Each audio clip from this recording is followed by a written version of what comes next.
Hi friends, welcome to Surya's Kitchen. இன்னைக்கு வீடியோல ரவை வச்சு ரொம்ப ஹெல்தியான சாஃப்டான ஒரு பிரேக்ஃபாஸ்ட் ரெசிபி எப்படி பண்ணதாங்க பார்க்க போறோம். இதை நீங்க மார்னிங் டைம்ல பிரேக்ஃபாஸ்டா செஞ்சு கொடுக்கலாம். அப்படி இல்லைன்னா ஈவினிங் டைம்ல ஸ்நாக்ஸா கூட செஞ்சு கொடுக்கலாம். ரொம்ப சூப்பரா இருக்கும். ரொம்ப ஈஸியா செஞ்சிடலாம். வாங்க இப்போ இந்த ரெசிபி எப்படி பண்றதுன்னு பார்க்கலாம். நான் அதுக்கு இன்னைக்கு நம்ம வீட்டில் நார்மலாக உப்புமா பண்ணுறதுக்கு கேசரி பண்ணுறதுக்கு யூஸ் பண்ணுற ரவை ஒரு 1/4 கிலோ அளவு எடுத்திருக்கீங்க. உங்களுக்கு தேவையான அளவு எடுத்துக்கோங்க.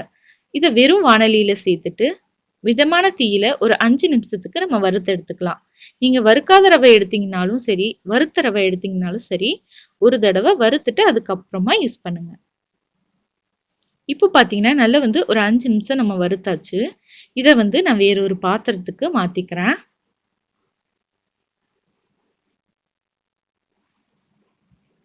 இப்போ இதை அப்படியே நம்ம ஆற விட்டுறலாம். ரவை நல்லா ஆறுனதுக்கு பிறகு இதுல ஒரு 1/4 டீஸ்பூன் அளவுக்கு உப்பு சேர்த்து மிக்ஸ் பண்ணிக்கலாம். அதுக்கப்புறமா நல்ல வெதுவெதுப்பான தண்ணி எடுத்திருக்கீங்க. தண்ணி ரொம்ப சூடா இருக்கக்கூடாது. நம்ம கை பொறுக்கிற சூடு இருந்தா போதும்.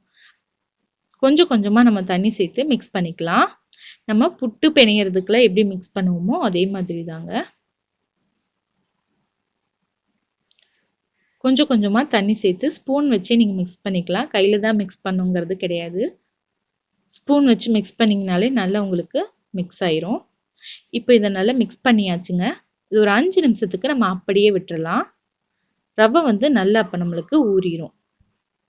இப்போ 5 நிமிஷம் ஆயிருச்சு. ரவை நல்லா பாருங்க தண்ணியை உறிஞ்சி ட்ரை ஆயிருச்சு. ஸோ மறுபடியும் நம்ம கொஞ்சமா தண்ணி தெளிச்சு மிக்ஸ் பண்ணிக்கலாம்.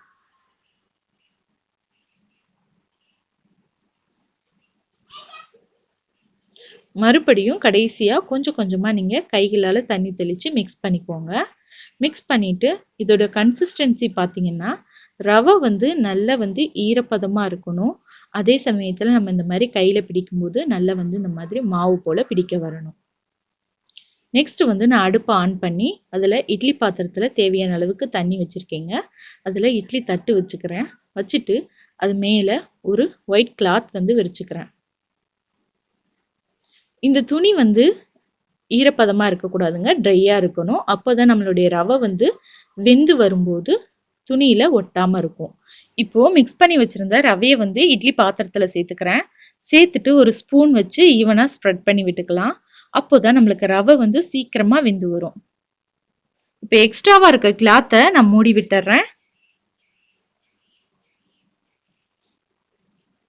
இதை மூடி ஒரு 5 நிமிஷம் ஹை ஃப்ளேம்ல குக் பண்ணீங்கன்னா போதும். நல்லா நம்மளுக்கு ரவை வெந்துடும். இந்த ரவை வேகிறதுக்குள்ளார நீங்க என்ன பண்றீங்க அப்படின்னா, இது வரைக்கும் நம்ம சேனலை சப்ஸ்கிரைப் பண்ணாம இருந்தீங்கன்னா சப்ஸ்கிரைப் பண்ணிக்கோங்க.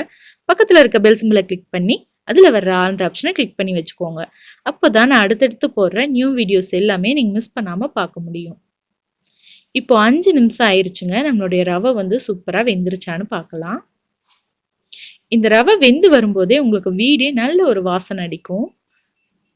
ரவை நம்மளுக்கு நல்லா வெந்துருச்சு. இதை வேறொரு பாத்திரத்துக்கு மாத்தி எடுத்துக்கிறேன்.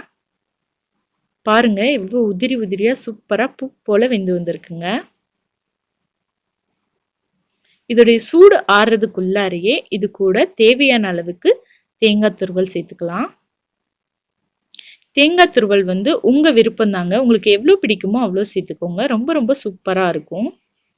தேங்காய் துருவல் சேர்த்து நல்லா மிக்ஸ் பண்ணிக்கலாம்.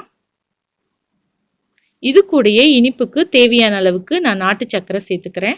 நீங்க நாட்டு சர்க்கரைக்கு பதிலா உங்க வீட்டில் இருக்க ஒயிட் சுகர் கூட யூஸ் பண்ணிக்கலாம். இது கூட உங்களுக்கு நெய்யோட ஸ்மெல் பிடிக்கும் அப்படின்னா ஒரு ஸ்பூன் நெய் சேர்த்து நீங்க மிக்ஸ் பண்ணிக்கலாம். ரொம்ப சூப்பரா இருக்கும். இப்போ நான் தேவையான அளவுக்கு நாட்டு சர்க்கரை சேர்த்து மிக்ஸ் பண்ணிக்கிறேன். உங்களோட இனிப்புக்கு தகுந்தவாறு சர்க்கரை சேர்த்துக்கோங்க. சர்க்கரை அந்த ஹீட்லயே நல்லா உருகிரும்.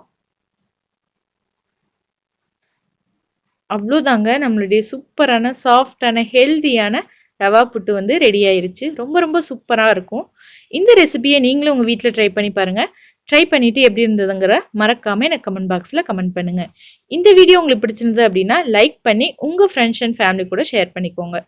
வேறொரு சூப்பரான வீடியோவோட நான் உங்களை மீட் பண்றேன். நன்றி.